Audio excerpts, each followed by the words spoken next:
ಅವ್ರು ಅದ್ರ ಬಗ್ಗೆ ಮಾತಾಡೋರು, ಅವ್ರ ಬಗ್ಗೆ ನಾವು ಸ್ಟ್ಯಾಂಡ್ ಇದೀವಿ, ಅವ್ರ ಪರ. ಓಕೆ, ಸ್ಟಾಲಿನ್ ಪರ ಸ್ಟ್ಯಾಂಡ್ ಇದೀವಿ. ಅಲ್ಲ ಸರ್, ಒಬ್ಬ ವ್ಯಕ್ತಿ ಹುಟ್ಟ ಮೇಲೆ ಎಲ್ಲಾರ್ದು ಒಳ್ಳೆ ಅನ್ಸ್ಕೊಳಕಲ್ಲ, ಒಳ್ಳೇದು ಕೆಟ್ಟದ್ದು ಅನ್ನೋದು ಇರ್ತದೆ. ಅವರು ಮೋದಿ ಬಗ್ಗೆ ನೆಗೆಟಿವ್ ಆಗಿ ಮಾತಾಡಿದ್ದೆ ನಾನು ಇದುವರೆಗೂ ನೋಡಿಲ್ಲ ಟಿವಿಲಿ. ಮೋದಿ ಅದು ಮಾಡ್ತಾರೆ, ಇದು ಮಾಡಿ, ಅಮೆರಿಕ ಹೋಯ್ತವ್ರೆ, ರಷ್ಯಾಕ್ಕೆ ಹೋಯ್ತವ್ರೆ, ಅಲ್ಲಿ ಮಾಡ್ತಾರೆ, ನೀರೊಳಗಡೆ ದುಬೈಯಿಂದ ಪೆಟ್ರೋಲ್ ತತ್ತವ್ರೆ, ಬರೀ ಮೋದಿ ಹಿಂಗೆ ಮಾಡ್ತಾರೆ, ಬರೀ ಅವ್ರ ಬಗ್ಗೆ ನೆಗೆಟಿವ್ ಆಗಿಲ್ಲ. ಬೇರೆ ರಾಜಕೀಯದಲ್ಲಿ ಧರ್ಮ ಬರಲೇಬಾರ್ದು. ಧರ್ಮ ಏನಿದ್ರೆ ದೇವಸ್ಥಾನದೊಳಗಡೆ, ಮನೆ ಒಳಗಡೆ, ಈಚೆಗೆ ಬಂದ್ಮೇಲೆ ಎಲ್ಲರೂ ಒಂದೇ, ಎಲ್ಲರೂ ಒಂದೇ. ಕೋಮುಗಲಭೆ ಸೃಷ್ಟಿ ಮಾಡೋಂಥ BJP ಪಕ್ಷ ನಿಂತಿದ್ದಾರೆ. BJP ಪಕ್ಷಕ್ಕೆ ನಮ್ಮ ರಾಮನಗರ ಜಿಲ್ಲೆಯಲ್ಲಿ ತವರವು ಅಳೆಯೋಕೆ ಇಲ್ಲ, ಮುಳುಗೋಗದೆ. ಅದ ಹೆಣ್ಮಕ್ಳು ಓಟ ಈ ಸಲ ಫುಲ್ಲು ರಾಜ್ಯದಲ್ಲಿ ಕಾಂಗ್ರೆಸ್ ಪಕ್ಷಕ್ಕೆ ಬೀಳ್ತದೆ. ಜಾತಿಯ ಧೋರಣೆ ಜಾಸ್ತಿ ಆಯ್ತದೆ, ದೌರ್ಜನ್ಯ. ಹೆಣ್ಮಕ್ಳ ಮೇಲೆ ಸೌಜನ್ಯ ರೇಪ್ ಮಾಡಿದ್ರು, ಆದರೆ ಯಾರು ಕೇಳೋರಿಲ್ಲ. ಅದೇ ಮೇಲ್ಜಾತಿಗಳಾಗಿರೋ ಇಷ್ಟೊತ್ತಿಗೆ ಎಲ್ಲ ಆಗೋಗಿರೋದು. ಅವ್ರಿಗೆ ಕೆಳಗಡೆ ಹಿಂದುಳಿದವ್ರದಳು ಅದಕ್ಕೆ ಕೇಳಲಿಲ್ಲ, ಅದು ಅಲ್ಲೇ ಮುಚ್ಚೋಯ್ತು. 2019 ಹೇಳಿದ್ದು, 2020 ಎಲ್ಲರಿಗೂ ಸ್ವಂತ ಮನೆ ಮುಂದೆ ಒಂದು ಸ್ವಂತ ಕಾರು ಅಂತ ಹೇಳಿದ್ರು. ಯಾವ ಕಾರಲ್ಲಿ ಒಂದು ಸೈಕಲ್ ಚಕ್ರನೂ ಬರಲಿಲ್ಲ ಅವರಿಂದ. ಒಟ್ಟಿದೆ ಮೋದಿ ಎಲ್ಲಿ ಸರಿ ಮಾಡವ್ರೆ. ದಲಿತರಿಗೆ ಇದ್ದಿದ್ದು ರಿಸರ್ವೇಷನ್ ಸ್ಕಾಲರ್ಶಿಪ್ ಕಟ್ ಮಾಡಿದ್ರು, ಎಲ್ಲ ಕಟ್ ಮಾಡಿದ್ರು. ಆಮೇಲೆ ಮೋದಿದು ಎಲ್ಲ ಸುಳ್ಳೆ, ಸಿಕ್ಕಾಪಟ್ಟೆ ಸುಳ್ಳು. ಹಾಗಾಗಿ ನಮ್ಗೆ ಬೇಜಾರು. ಮಾತು ಮುಂಚೆ ರಾಮ ಮಂದಿರ ಅಂತಾರೆ. ಮೋದಿದು ಇನ್ನೇನು ಸಾಧನೆ ಅಂತ ಹೇಳಿ. ನೆಕ್ಸ್ಟ್ ಯಾರಾಗ್ತಾರಣ್ಣ ಪ್ರಧಾನಿ? ನಮಗೆ ರಾಹುಲ್ ಗಾಂಧಿ ಮೈತ್ರಿ ಸರ್ಕಾರದವರೇ ಆಗಬೇಕು. NDA ಮೈತ್ರಿ. ಮೋದಿ ಅವ್ರು ಸರಿ ಇಲ್ವಾ? ಮೋದಿಯಲ್ಲಿ ಬರೀ 10 ವರ್ಷದಿಂದ ಬರೀ ಸುಳ್ಳು ಹೇಳಿ, ದೇಶದ ಮೇಲೆ 125 ಲಕ್ಷ ಬರೀ ಸಾಲ ಮಾಡೋದು ಬರೀ ತೋರಿಸ್ತಲ್ಲಿ. ಬರೀ ಫಾರಿನ್ ದೇಶ ಸುತ್ಕೊಂಡವ್ರೆ. ಅವರಿಂದ ಏನಿಲ್ಲ. ಅದಾನಿ ಅಂಬಾನಿ ಸಾಲ ಮನ್ನಾ ಮಾಡೋರೆ. ಬಡವ್ರನ್ನ ರೈತರು ಎಷ್ಟು ಹೋರಾಟ ಮಾಡಿದ್ರು, ಅವ್ರಿಗೇನು ಮಾಡಲಿಲ್ಲ. ಬರೀ ಸುಳ್ಳು. ಬುಲೆಟ್ ಟ್ರೈನ್ ಬಿಡ್ತೀನಿ ಅಂದ್ರೆ ಬುಲೆಟ್ ಇಲ್ಲ, ಸ್ಮಾರ್ಟ್ ಸಿಟಿ ಅಂದ್ರೆ ಸ್ಮಾರ್ಟ್ ಸಿಟಿ ಇಲ್ಲ, 15 ಲಕ್ಷ ಕಾಸು ಹಾಕ್ತೀನಿ ಅಂದ್ರೆ ಕಾಸಿಲ್ಲ. ಬರೀ ಸುಳ್ಳು. ರಾಮ ಹಿಂದೂ ಧರ್ಮ, ಪುಲ್ವಾಮಾ ದಾಳಿ ಮಾಡಿಸೋರು 2019 ಚುನಾವಣೆ ಗೆಲ್ಲಕ್ಕೆ. ಈಗ ರಾಮ ಮಂದಿರ ಕಟ್ಟವ್ರೆ ಅಷ್ಟೇ, ಅವ್ರದ್ದು ಇನ್ನೇನಿಲ್ಲ.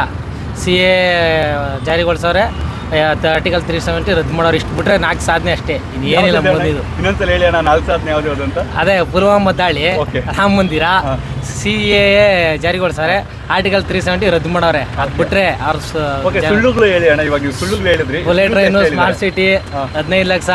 ಆಮೇಲೆ 2000 ಚುನಾವಣೆ ಈ ಸಲ ಮೋದಿಗೆ ಇದ್ರೆ 5 ವರ್ಷ ದೇಶ ದಿವಾಳಿ ಆಗೋದಂತೂ 100% ಖಚಿತ. ಚುನಾವಣೆಯಲ್ಲಿ 2019 ಹೇಳಿದ್ದು, 2020 ಎಲ್ಲರಿಗೂ ಸ್ವಂತ ಮನೆ ಮುಂದೆ ಒಂದು ಸ್ವಂತ ಕಾರು ಅಂತ ಹೇಳಿದ್ರು. ಯಾವ ಕಾರಲ್ಲಿ ಒಂದು ಸೈಕಲ್ ಚಕ್ರನೂ ಬರಲಿಲ್ಲ ಅವರಿಂದ. ಬರೀ ಸುಳ್ಳು. ಮಾರ್ಕೆಟ್ ಇವತ್ತು ರೂಪಾಯಿ ಮೌಲ್ಯ ಕುಸ್ತೋಗಿದೆ. ನಾನು ಚುನಾವಣೆಯಲ್ಲಿ ಗೆದ್ದರೆ ಅಮೆರಿಕದ ಡಾಲರ್ಗೆ 15 ರೂಪಾಯಿ ತತ್ತೀನಿ ಅಂದರು. ಇವತ್ತು 56 ರೂಪಾಯಿ ಡಾಲರ್ನ 84 ರೂಪಾಯಿ ತಗೋಗಿ ಮುಳುಗವ್ರೆ. ದೇಶ ಪಾತಾಳ ಕಸ್ತದೆ. ಈಗ ಚುನಾವಣೆ, ಹಣಕಾಸು ಚುನಾವಣೆ, ಅಂತಾರಾಷ್ಟ್ರೀಯ ಹಣಕಾಸು ಚುನಾವಣೆ ಹೇಳಿದೆ. 2027-22 ಭಾರತ ದೇಶ 100 ರೂಪಾಯಿ ಸಂಪಾದನೆ ಮಾಡಿದ್ರೆ 100 ರೂಪಾಯಿ ಸಾಲನೇ ಕಟ್ತದೆ ಅಂತ ಹೇಳಿದೆ. ಈ ಸಲ ಮೋದಿಗೆ ಇದ್ರೆ 5 ವರ್ಷ ದೇಶ ದಿವಾಳಿ ಆಗೋದಂತೂ 100% ಖಚಿತ. ಅಲ್ಲ, ಇವಾಗ ಹಂಗಂದ್ರೆ ಇವಾಗೆಲ್ಲ ಜನರ ಮೈಂಡ್ ಸೆಟ್ ಹೆಂಗಿದೆ ಅಂದರೆ, ಇವಾಗ ಕಾಂಗ್ರೆಸ್ ಏನಾದರೂ ಗೆದ್ರೆ ನೀವು ಏನೇನು ಹೇಳ್ತಿದ್ರು ಎಲ್ಲ ಆ ಥರ ಅನ್ಕೊಂಡಿರ್ತಾರೆ, ಅಂದರೆ ದೇಶ ದಿವಾಳಿ ಆಗುತ್ತೆ ಅಂತ. ಇವಾಗ ನಿಮ್ಮ ಪ್ರಕಾರ ಕಾಂಗ್ರೆಸ್ ಗೆದ್ರೆ ಇದು ಎಲ್ಲದರಿಂದ ಕಂಬ್ಯಾಕ್ ಆಗ್ತೀವ ಅಣ್ಣ? ಕಾಂಗ್ರೆಸ್ ಗೆದ್ರೆ ಎಲ್ಲ ಮೈತ್ರಿ ಇರೋದು, ಇಡೀ ದೇಶದ ಎಲ್ಲ ಸ್ವದೇಶೀಯ ಪಕ್ಷ ಎಲ್ಲ ಸೇರಿ ಒಂದಾಗಿರೋದಲ್ವಾ. ಈಗ ಜನ ಡೆವಲಪ್ಮೆಂಟ್ ಇರೋದು. ಯಾಕಂದರೆ ಕಾಂಗ್ರೆಸ್ ವರ್ಷ ಅಧಿಕಾರ ಕಳ್ಕೊಬಿಡೋದು 10 ವರ್ಷದಿಂದ. ಮೋದಿ ಅನ್ಯಾಯ ಎಲ್ಲ ನೋಡ್ತಾವ್ರೆ. ಇನ್ನು ಅವ್ರು ಗೆದ್ರೆ, ಅವ್ರು ಸಾಕಷ್ಟು ಮಾಡ್ಕೊಂಡಿದ್ದೀನಿ, ಗೆದ್ರೆ ಜನಗಳಿಗೆ ಮಾಡೋದವ್ರು, ಬಡವ್ರಿಗೆ. ಈಗ ಮಹಿಳೆಯರಿಗೆ 1 ಲಕ್ಷ ಕೊಡ್ತೀನಿ ಅಂತ ಹೇಳೋರು ವರ್ಷಕ್ಕೆ. ಆಮೇಲೆ ಇವಾಗ ನೀವು ತುಂಬಾ ಚೆನ್ನಾಗಿ ಮಾತಾಡಿದ್ರಿ, IMF ಎಲ್ಲ ಹೇಳಿದ್ರಿ. ನಿಮ್ ಪ್ರಕಾರ ಅದು ಪ್ರಾಕ್ಟಿಕಲಿ ವರ್ಕೌಟ್ ಆಗುತ್ತಾ? 1 ಲಕ್ಷ ಮಹಿಳೆಯರು ಕೊಡೋದು. ಮೋದಿ ಅದಾನಿ ಅಂಬಂದಿದೆ 10 ಲಕ್ಷ ಕೋಟಿ ಸಾಲ ಮಾಡವ್ರೆ, 1 ಲಕ್ಷ ಕೋಟಿ ಸಾಲ ಮಾಡವ್ರೆ, ಎಲ್ಲ ಸಾಲ ಮಾಡವ್ರೆ. ದೇಶದಲ್ಲಿ ಸಾಧ್ಯ ಅದೇ. ಬಟ್ ಈ 165 ಲಕ್ಷದಲ್ಲೂ ಕಷ್ಟ ಇದೆ. ಬಟ್ ಮೋದಿ ಅಷ್ಟು ಫ್ರಾಡ್, ಸುಳ್ಳು ಹೇಳಲ್ಲ, ಕೆಲಸ ಮಾಡ್ತಾರೆ. ಓಕೆ, ಅಲ್ಲ ಇವಾಗ ಇಲ್ಲೇ ಒಬ್ರು ಮಹಿಳೆ ಮಾತಾಡಿದ್ರೆ, ನಿಮ್ಮ ಬಿಡದಿ ಮಹಿಳೆನೇ 2,000 ರೂಪಾಯಿ ಸರಿಯಾಗಿ ಆಗ್ತಾ ಇಲ್ಲ ಕಾಂಗ್ರೆಸ್ ಅವರು. ಇನ್ನು ಕಾಂಗ್ರೆಸ್ ಏನಾದ್ರು ಸೆಂಟ್ರಲ್ ಅಧಿಕಾರಕ್ಕೆ ಬಂದ್ರೆ 1 ಲಕ್ಷ ರೂಪಾಯಿ ಹಾಕ್ಬಿಡ್ತಾರ ಅಂತ ಕೇಳಿದ್ರು. ಇದಕ್ಕೇನು ಉತ್ತರ ಕೊಡ್ತೀರಾ ಅಣ್ಣ? ಇದಕ್ಕೇನು ಉತ್ತರ ಅಂತ ಅಂದ್ರೆ, ಒಬ್ಬೊಬ್ಬರಿಗೆ ಬರ್ತಾ ಇದೆ, ಒಬ್ಬರಿಗೆ ಪ್ರಾಬ್ಲಮ್ ಇದೆ ಅನ್ನೋದು ಸತ್ಯ ಒಪ್ಕೋತೀವಿ. ಆದರೆ ಬರ್ತದೆ. ನಮ್ಮ ತಾಯಿಗೆ ಬರ್ತಾ ಇರಲಿಲ್ಲ, 3 ತಿಂಗಳದ್ದು ಒಂದೇ ಸಲ ಬರ್ತು. ಹಂಗೆ ಇವತ್ತು ತೆಗಿತಾರೆ, ನೆಕ್ಸ್ಟ್ ತಿಂಗಳು 2 ಸೇರ್ಸ್ ಬರುತ್ತೆ. ಅಲ್ಲ, ಬರೀ ಕಾಂಗ್ರೆಸ್ 1 ಲಕ್ಷದ ಅಂತಲ್ಲ, ರಿಸರ್ವೇಷನ್ ಜಾಸ್ತಿ ಮಾಡ್ತಾರೆ, ದಲಿತರಿಗೆ ರಿಸರ್ವೇಷನ್ ಜಾಸ್ತಿ ಮಾಡ್ತಾರೆ, ರೈತರ ಪರ ಕೆಲಸ ಇದೆ, ಮತ್ತು ಗ್ಯಾಸ್ ಸಿಲಿಂಡರ್, ರಸಗೊಬ್ಬರದ ಎಲ್ಲ ಕಮ್ಮಿ ಮಾಡ್ತೀನಿ ಅಂತ ಹೇಳಿದ್ರೆ. ಬಟ್ ಹಳೆ 55 ಲಕ್ಷ ಕೋಟಿ ನೋಡಿ 70 ವರ್ಷ ಆಳ್ವಿಕೆಯಲ್ಲಿ, ಇದು ಕೇವಲ 10 ವರ್ಷ 150 ಲಕ್ಷ ಕೋಟಿ. ಮತ್ತು ಇದಕ್ಕೆ ರಾಹುಲ್ ಗಾಂಧಿ ಒಬ್ಬರೇ ನಿರ್ಧಾರ ಮಾಡೋಕ್ಕಾಗಲ್ಲ. ಮಮತಾ ಬ್ಯಾನರ್ಜಿ, ನಮ್ಮ ಡೆಲ್ಲಿ ಕೇಜ್ರಿವಾಲ್ ಎಲ್ಲರೂ ಸೇರಿರೋದ್ರಿಂದ ಇಲ್ಲಿ ಭ್ರಷ್ಟಾಚಾರದ ಇದು ಸುಳ್ಳು ಕಮ್ಮಿ. ಯಾಕಂದರೆ ಎಲ್ಲರಿಗೂ ಅವರ ರಾಜ್ಯ ಡೆವಲಪ್ಮೆಂಟ್ ಮಾಡ್ಕೋಬೇಕು. ಹಾಗಾಗಿ ಅಲ್ಲಿ ಭ್ರಷ್ಟಾಚಾರ ಕಮ್ಮಿ ಆಗುತ್ತೆ, ಕೆಲಸ ಜಾಸ್ತಿ ನಡೀತೆ. ಇವಾಗ ಕಾಂಗ್ರೆಸ್ ಪರವಾಗಿ ತುಂಬಾ ಜನ ಯೂತ್ ಸಪೋರ್ಟ್ ಮಾಡ್ತಾರೆ. BJP ಯಾರ್ಯಾರಿಗಾಗಲ್ಲ ಅವರೆಲ್ಲ ಕಾಂಗ್ರೆಸ್ ಸಪೋರ್ಟ್ ಮಾಡೋರು ಇದ್ರು. ಬಟ್ ಕಾಂಗ್ರೆಸ್ ಅವರು ಹಿಂದೂ ವಿರೋಧಿ ಹೇಳಿಕೆಗಳನ್ನ ಕೊಟ್ಟುನೇ ಅದು ಹೆಂಗಾಗಿದೆ ಅಂದ್ರೆ ಒಂದು ಮುಸ್ಲಿಂ ಪಕ್ಷ ತರ ಕನ್ವರ್ಟ್ ಆಗ್ತಿದೆ. ಏನ್ ಹೇಳ್ತೀರಾ ಅಣ್ಣ ಅದಕ್ಕೆ? ಒಂದು ಎಕ್ಸಾಂಪಲ್, 100 ಕೋಟಿ ಹಿಂದೂಗಳ ಕನಸು ರಾಮ ಮಂದಿರ ಓಪನ್ ಆಯಿತು. ಅವಾಗ ಇವಾಗ ಕಾಂಗ್ರೆಸ್ ಅವರು ಹೋಗಿಲ್ಲ ಅಂದ್ರೂ ಕೂಡ, ಇವಾಗ ಸೋನಿಯಾ ಗಾಂಧಿ, ರಾಹುಲ್ ಗಾಂಧಿ ಅವರು ಹೋಗಿಲ್ಲ, ಅದು ಸೆಕೆಂಡ್ರಿ, ಅವ್ರು ಪರ್ಸನಲ್ ಬಿಟ್ಟಿದ್ದು. ಬೇರೆ ಪಕ್ಷದವರು ಕೂಡ ಹೋಗ್ಬೋದಾಗಿತ್ತು. ನಾವು ಹೋಗೋದೇ ಇಲ್ಲ, ಅದು ಧರ್ಮಾಧಾರಿತವಾಗಿ ಅಂತ ಹೇಳ್ತಾರೆ. ಅದೇ ಒಂದು ಮಸೀದಿಗೋ ಅಥವಾ ಚರ್ಚ್ಗೋ ಆದ್ರೆ ಅವರು ಖುಷಿಯಾಗಿ ಹೋಗಿ ಬರ್ತಾರೆ. ಏನ್ ಹೇಳ್ತೀರಾ ಅಣ್ಣ ಇದು ಈ ತರ ಬೆಳವಣಿಗೆಗೆ? ಈ ದೇಶದಲ್ಲಿ ಏನಾಗಿದೆ ಅಂದ್ರೆ ಸರ್ವ ಧರ್ಮಗಳ ರಾಷ್ಟ್ರ ಇದು. ಇಲ್ಲಿ ಎಲ್ಲಾ ಧರ್ಮಕ್ಕೂ ಒಂದೇ ಈಕ್ವಾಲಿಟಿ. ಇಲ್ಲಿ ಹಿಂದೂ ಧರ್ಮ ಮೇಲೆ ಮುಸ್ಲಿಂ ಧರ್ಮ ಅಂತ ಯಾವ್ದಿಲ್ಲ. ಅವರೆಲ್ಲ ಈ ದೇಶದಲ್ಲಿ ಹುಟ್ಟಿ ಬೆಳೆದವ್ರೆ. ನಾವ್ ಯಾರನ್ನ ಇಲ್ಲಿ ವಿರೋಧ ಮಾಡಕ್ಕಾಗಲ್ಲ. ಈ ರಾಮ ಮಂದಿರ ಕಟ್ಟವ್ರೆ, ಅದು ಆಕ್ಚುಲಿ ಎಲ್ಲರಿಗೂ ಸೇರಿದ್ದು. ಆದ್ರೆ ಅದು ಎಲ್ಲಾರು ದೇಣಿಗೆ ದುಡ್ಡು ಕಟ್ಟಿದ್ದು. ಆದ್ರೆ ಮೋದಿ ನಾನ್ ಕಟ್ಸ್ತೆ, ಅದೇನ್ ಜನ ಈಗ ಹೇಳ್ಕೊಂಡಿರೋ ಮೋದಿ ಕಟ್ಸವ್ರೆ. ಹಾಗಾಗಿ ಮೋದಿ ಕಟ್ಸಿರೋದು ಆಮೇಲೆ ಪುರ ಅವ್ರ ಒಳಗಡೆ ಕರ್ಕೊಂಡು ಎಲ್ಲ ಕರ್ಕೊಂಡು ಮಾಡಿದ್ರು. ಈಗ ಅವ್ರು ಮಾಡೋರಲ್ಲ, ನಾವ್ಯಾಕೆ ಹೋಗಲ್ಲ ಅಂತ ಅಂತಾರೆ. ಬೇಕಾದ್ರೆ ಇನ್ನೂ ಒಂದು 6-7 ತಿಂಗಳು ಎಷ್ಟೋ ವರ್ಷ ಆದ್ಮೇಲೆ ಬೇಕಾದ್ರೆ ಹೋಗ್ಬೋದು. ಅಲ್ಲಿ ಮೋದಿನೇ ತಗೋತವ್ರೆ, ನಾನೇ ಕಟ್ಸಿದ್ದು ಅಂತ. ಮಾತು ಮುಂಚೆ ರಾಮ ಮಂದಿರ ಅಂತಾರೆ. ಮೋದಿದು ಇನ್ನೇನು ಸಾಧನೆ ಅಂತ ಹೇಳಿ. ರೈತರು ಸಾಯ್ತಾರೆ. ಇವಾಗ ಮೋದಿ ಅವ್ರು ಏನ್ ಹೇಳ್ತಾರೆ ಅಂದ್ರೆ 10ನೇ ಆರ್ಥಿಕತೆಯಿಂದ 5ನೇ ಆರ್ಥಿಕತೆಗೆ ಎತ್ಕೊಂಡೋಗಿದೀವಿ ದೇಶನ. 4 ಟ್ರಿಲಿಯನ್ ದೇಶ GDP ತಗೊಂಡೋಗಿದೀವಿ ಅಂತ ಹೇಳ್ತಾರೆ. ಅದಕ್ಕೆ ಏನ್ ಹೇಳ್ತೀರಾ ಅಣ್ಣ? GDP ತಗೋಗವ್ರೆ, ಬಟ್ ಹಸಿವು ಸೂಚ್ಯಂಕದಲ್ಲಿ ಕಮ್ಮಿ ಇದೆ. ಹಸಿವು ಸೂಚ್ಯಂಕ ಕಮ್ಮಿ ಇದೆ. ಇವತ್ತು ದೇಶದಲ್ಲಿ 83% ನಿರುದ್ಯೋಗ ಹೆಚ್ಚಾಗಿದೆ. ಯುವಕರೇ ಇರೋದು, ಬರೀ 83% ಯುವಕರೇ ಇರೋದು ನಿರುದ್ಯೋಗ. ಹಸಿವು ಸೂಚ್ಯಂಕ 55% ಜನಕ್ಕೆ ಸರಿಯಾಗಿ 2 ರೀತಿ 2 ಹೊತ್ತು ಊಟ ಸಿಗ್ತಾ ಇಲ್ಲ. ಇವನ್ನೆಲ್ಲ ಇವೆ. ಮತ್ತು ಫಾರಿನರ್ಸ್ ಎಲ್ಲ ಕರೆದು ಒಂದು ಮೀಟಿಂಗ್ ಮಾಡಿದ್ರಲ್ಲ, ಅದೇನು ಇಂಗ್ಲೀಷ್ G20. ಅದಕ್ಕೆ ಎಷ್ಟು 1000 ಕೋಟಿ ಖರ್ಚು ಮಾಡಿದ್ರು. ಎಷ್ಟು ಮನೆಯೆಲ್ಲ ಮುಚ್ಚಿಸಿದ್ರು, ಬಡವ್ರನ್ನೆಲ್ಲ ಎತ್ತಂಗಡಿ ಖಾಲಿ ಮಾಡಿಸಿದ್ರು. ಅದೇ ದುಡ್ಡು ಅವ್ರು ಬಡವ್ರು ಮನೆ ಕೊಡಿಸ್ಕೊಡ್ಬೋದಾಯಿತು. ಅಲ್ಲ ಮೀಟಿಂಗ್ ಓಕೆ ಮಾಡೋರು ಶೃಂಗಾರ ಸಭೆ, ಅದು ಮುಂದಕ್ಕೆ ಫ್ಯೂಚರ್ಗೆ ಆಗ್ಬೋದು. ಇವತ್ತು ಪ್ರೆಸೆಂಟ್ ಇಲ್ಲ. ಬಟ್ ಅಲ್ಲಿ ಮೋದಿದು ಎಲ್ಲ ಸುಳ್ಳೇ, ಸಿಕ್ಕಾಪಟ್ಟೆ ಸುಳ್ಳು. ಹಾಗಾಗಿ ನಮ್ಗೆ ಬೇಜಾರು. ಅವ್ರೇನು ಗೊತ್ತಾ, ಎಲ್ಲಾರನ್ನೂ ಏನು ಸಂವಿಧಾನ ಯಾವ ರೀತಿ ಇದೆ ಆ ಥರ ನಡ್ಕೋದ್ರೆ ದೇಶ ಸುಭದ್ರ. ಅವ್ರಿಗೆ ಇಷ್ಟ ಬಂದಂಗೆ ಮಾಡ್ತಾರೆ. ಈಗ ನಮ್ಮ ಅಮಿತ್ ಶಾ ಸಂವಿಧಾನದ ಬಗ್ಗೆ ಹೇಳಿದ್ರಿ. ಇವಾಗ ಅಪೋಸಿಷನ್ ಒಂದು ಮೇನ್ ಆರೋಪ ಮಾಡ್ತಾ ಇರೋದೇನಂದ್ರೆ, ಮೋದಿ ಏನಾದ್ರು ಮತ್ತೆ ಅಧಿಕಾರಕ್ಕೆ ಬಂದ್ರೆ ದೇಶದಲ್ಲಿ ಪ್ರಜಾಪ್ರಭುತ್ವ ಇರಲ್ಲ, ಡಿಕ್ಟೇಟರ್ಶಿಪ್ ಬರುತ್ತೆ. ಏನ್ ಅನ್ಸುತ್ತೆ ನಿಮ್ಗೆ? ನಮಗೆ ಪ್ರಜಾಪ್ರಭುತ್ವ ವ್ಯವಸ್ಥೆ ಉಳಿಬೇಕು. ಉತ್ತರ ಪ್ರದೇಶದಲ್ಲಿ ನೋಡಿದ್ದೀರಾ ಯಾವ ಥರ ಸರ್ವಾಧಿಕಾರ ನಡೀತಾ ಇದೆ. ಅಲ್ಲಿ ಏನಾರು ಅನ್ಯಾಯ ಆದರೆ ಹೋರಾಟ ಮಾಡೋಂಗಿಲ್ಲ, ಬೀದಿಗಿಳಿದು ಆದಿತ್ಯನಾಥ್ ಎಲ್ಲ. ಇವಾಗ ನಮ್ಮ ಕರ್ನಾಟಕ ಅಂದ್ರೆ ಸ್ವಲ್ಪ ಪ್ರಬುದ್ಧರ, ಹೌದೌದು, ನಮ್ಮ ಎಜುಕೇಟೆಡ್ ಜಾಸ್ತಿ. ಬಟ್ ಉತ್ತರ ಕರ್ನಾಟಕ ಪರಿಸ್ಥಿತಿ ಇಲ್ಲ ಅಣ್ಣ, ಎಲ್ಲ ಇಲ್ಲಿ ಚೆನ್ನಾಗಿದೆ. ಅಲ್ಲಿ ಹಂಗೆ ಇರ್ಬೇಕಾಗುತ್ತಲ್ಲ ಅಣ್ಣ ಅಂತ ಕೆಲವರು ಹೇಳ್ತಾರೆ. ಅದಕ್ಕೆ ಎಲ್ಲಿ ಉತ್ತರ ಕರ್ನಾಟಕ ಉತ್ತರ ಪ್ರದೇಶದಲ್ಲಿ ಯೋಗಿ ಆದಿತ್ಯನಾಥ್ ಅಲ್ಲಿ ಗೂಂಡಾಗಾರಿಕೆ, ಯಾವ ರೀತಿ ಮಾಡ್ರುಗಳು ಅಲ್ಲಿದ್ದವಾಗ ಬೂತೆ ಓದ್ಕೋಯ್ತಾ ಇದ್ರು. ಕೇಳೋರಿಲ್ಲ ಅದೇ ಆಗಿದ್ದವ್ ಯೋಗಿ ತರನೇ ಇರ್ಬೇಕು ಅಂತ ತುಂಬಾ ಜನ ಹೇಳ್ತಾರೆ. ಕೇಳ್ತಾವ್ರೆ, ಆ ತರ ಇದ್ರೆ ಆಯ್ತದ? ಈ ದೇಶದಲ್ಲಿ ನೀವು ಯೋಚನೆ ಮಾಡಿ, ಜನಕ್ಕೆ ಹಿಂಸಾಚಾರ ಮಾಡಿದ್ರೆ ಈ ದೇಶದ ಹೆಂಗ್ ಕಂಟ್ರೋಲ್ ತಗೊಬರ್ತೀರಣ್ಣ ಅಂತ ರಾಜ್ಯಗಳನ್ನ? ಇವಾಗ ನಮ್ಮ ರಾಜ್ಯ ಸಿಕ್ಕಾಪಟ್ಟೆ ಸ್ಟ್ರಾಂಗ್ ಇದೆ, ಸಂವಿಧಾನ ಉಳಿಕೆಲ್ಲದೆ, ದೊಡ್ಡ ದೊಡ್ಡ ನಾಯಕರುಗಳವರೆ. ಹೇಳ್ದಂಗೆ ಸಿದ್ದರಾಮಯ್ಯ ಹೇಳ್ದಂಗೆ ಸಂವಿಧಾನ ಕೈ ಹಾಕಿದ್ರೆ ರಕ್ತಪಾತ ಆಗೋದಂತ ಈ ದೇಶದಲ್ಲಿ ಗ್ಯಾರಂಟಿ. ನೋಡಿ, ಅನಂತ್ ಕುಮಾರ್ ಹೇಳಿಕೆ ಕೊಡ್ತಾರೆ, ದಲಿತರೆಲ್ಲ ನಾಯಿಗಳು ಅಂತಾರೆ. ನಾವು ಬಂದಿರೋದೇ ದೇಶ, ನಾವು 400 ಸೀಟ್ ಗೆದ್ಬಿಟ್ರೆ ಸಂವಿಧಾನ ಬದಲಾವಣೆ ಮಾಡ್ತೀನಿ ಅಂತಾರೆ. ಈ ಥರ ಹೇಳಿಕೆ ಕೊಟ್ಟು ಜನಗಳು ನಕ್ಕೆಲ್ಲ ಕಿತ್ಕೋತಾರೆ. ದಿನೇ ಸಂವಿಧಾನ ಕೊಂಡಿ ಕಟ್ ಮಾಡ್ತಾರೆ, ಜನಗಳು ನಕ್ಕೆಲ್ಲ ಕಿತ್ಕೋತಾವ್ರೆ, ಎಲ್ಲ ಟೈಟ್ ಮಾಡ್ತಾರೆ. ನೋಡಿದೆ ಎಲ್ಲ ಗೌರ್ಮೆಂಟ್ ಜಾಬ್ ಎಲ್ಲ ಪ್ರೈವೇಟ್ ಮಾಡಿದ್ರು. ಯಾಕಂದ್ರೆ ಪ್ರೈವೇಟ್ ಆದರೆ ಕೆಲಸ ಮಾಡಲಿಲ್ಲ ಎದ್ದೋಗಂತಾರೆ. ಇದು ಗೌರ್ಮೆಂಟ್ ಕೆಲಸ ಆದರೆ ಸಾರ್ವಜನಿಕರು ಇರ್ತದೆ, ನಾವೆಲ್ಲ ಕೇಳ್ಬೋದು. ಹೇಳ್ತಾ ಹೋದ್ರೆ ಮೋದಿದು. ಇನ್ನೊಂದು, ನೀವು ದಲಿತರ ಬಗ್ಗೆ ಚೆನ್ನಾಗಿ ಮಾತಾಡಿದ್ರಿ. ಆಕ್ಚುಲಿ ನಮ್ಮ ದೇಶದ ಪ್ರಥಮ ಪ್ರಜೆ ಅಂದ್ರೆ ರಾಷ್ಟ್ರಪತಿಗಳು. ಲಾಸ್ಟ್ ಟೈಮು ರಾಮನಾಥ್ ಕೋವಿಂದ್ ಇದ್ದಾಗಲೂ ಕೂಡ ರಾಮ ಮಂದಿರಗೆ ಪೂಜೆ ಕರೆದಿಲ್ಲ. ಒಂದು ಎರಡನೇದು ಮೊನ್ನೆ ನ್ಯೂ ಪಾರ್ಲಿಮೆಂಟ್ ಓಪನ್ ಮಾಡಿದ್ರು, ಅದಕ್ಕೂ ಕೂಡ ರಾಷ್ಟ್ರಪತಿಗಳು ಬರಬೇಕಾಗಿತ್ತು. ದ್ರೌಪದಿ ಮುರ್ಮುದನ್ನ ಕರೆಯಲಿಲ್ಲ, ಅವ್ರನ್ನ ಕರೆದಿಲ್ಲ. ಸೊ ಈ ಜಾತಿ ತಾರತಮ್ಯ ಆಕ್ಚುಲಿ ಮೋದಿ ಅವರು ಇತ್ತೀಚೆಗೆ ಒಂದು ಇದು ಹೇಳಿದ್ರು. ನನಗೆ ಗೊತ್ತಿರೋದು 4 ಜಾತಿ: ಯುವಕರು, ಮಹಿಳೆಯರು, ಬಡವರು, ಇನ್ನೊಂದೇನೋ ಹೇಳಿದ್ರು. ಆದ್ರೆ ಹಂಗೆ ಹೇಳ್ಬಿಟ್ಟು ಈ ರೀತಿ ಶೋಷಣೆ ಮಾಡೋದು ನಿಮ್ಗೆ ಎಷ್ಟು ಸರಿ? ಅಂದ್ರೆ ನಿಮ್ ಪ್ರಕಾರ ಶೋಷಣೆ ಅನ್ಸ್ತಿದ್ಯಾ? ಅದು ಸತ್ಯ. ಈಗ ದೇಶದ ರಾಷ್ಟ್ರಪತಿನೇ ಅಲ್ಲಿ ಕರೀಲಿಲ್ಲ ಅಂದ್ರೆ ಎಂತೆಂಥ ಜನ ಎಲ್ಲ ಹೊಂಟೋಗ್ಬಿಟ್ರು. ದೇಶದ ರಾಷ್ಟ್ರಪತಿ ಕರೀದೆ, ನೀವು ಹೇಳ್ದಂಗೆ ಪಕ್ಕದಲ್ಲಿ ಯಜ್ಞ ಇವನ್ನೆಲ್ಲ ಕರ್ಸ್ಕೊಂಡು ಕೂತಾರೆ. ಅವ್ರು ಕರೆಯೋಕ್ಕಲ್ಲ, ಬೇರೆಯವರೆಲ್ಲ ಹೋದ್ರು. ರಾಷ್ಟ್ರಪತಿಗಿಂತ ಕೆಳಮಟ್ಟದವರೆಲ್ಲ ಹೋದ್ರು, ಅವ್ರನ್ನ ಕರೀಲಿಲ್ಲ. ಮಾತಿಗೆ ಓಟುನ್ ಗಿಮ್ಮಿಕೆ ಯುವಕರು ಪಾಕರು ಎಲ್ಲ ಅನ್ನೋದು ಒಳಗಡೆ ಅವ್ರದ್ದು ಐತೆ. RSS ಏನಿದೆ, ಅವ್ರು ಏನು ಮಾಡ್ಬೇಕು ಕೇಳಿದ್ರೆ 2020 ವೇಳೆಗೆ ಈ ಸಂವಿಧಾನ ನಾಶ ಮಾಡಿ ಮನುಸ್ಮೃತಿ ತತ್ತೀನಿ ಅಂತ ಹೇಳಿದ್ರು. ಅದ್ರಲ್ಲಿ ಹಾಗೇ ಒಂದು 50% ರೆಡಿ ಆಗ್ಬಿಟ್ಟಿದೆ. ಇನ್ನೊಂದು ಮೋದಿ ಇನ್ನೊಂದು 5 ವರ್ಷ ಇದ್ದರೆ ನಾವು ಹೇಳ್ದಂಗೆ ಈ ಜಾತಿ ಈಗ ನೋಡಿ ಎಷ್ಟು ಕಡೆ ಹಳ್ಳಿಗಳು ಕೊಡಿದ್ರೆ ಇವತ್ತು ದೌರ್ಜನ್ಯ ಎಲ್ಲ ನಡೀತಿದೆ. ಮೋದಿ ಎಲ್ಲಿ ಸರಿ ಮಾಡವ್ರೆ? ದಲಿತರಿಗೆ ಇದ್ದಿದ್ದು ರಿಸರ್ವೇಷನ್ ಸ್ಕಾಲರ್ಶಿಪ್ ಕಟ್ ಮಾಡಿದ್ರು, ಎಲ್ಲ ಕಟ್ ಮಾಡಿದ್ರು. ಇನ್ನ ಹೇಳ್ತಾ ಹೋಯ್ತಾ ಇದ್ರೆ ಸಾವಿರ ಅದೇ. ಅಲ್ಲ, ಇವಾಗ ನೀವು ತುಂಬಾ ಚೆನ್ನಾಗಿ ಹೇಳಿದ್ರಿ ದಲಿತ ಇದ್ರ ಬಗ್ಗೆ. ಇವಾಗ ಒಂದು ಕ್ವಶನ್ ಅಣ್ಣ, ನಿಮ್ ಪ್ರಕಾರ ಇವಾಗ ರಿಸರ್ವೇಷನ್ ಅನ್ನ ಕಂಟಿನ್ಯೂ ಮಾಡಿದ್ರೆ ಈ ಜಾತಿ ತಾರತಮ್ಯ ಅನ್ನೋದು ಹೋಗುತ್ತಾ?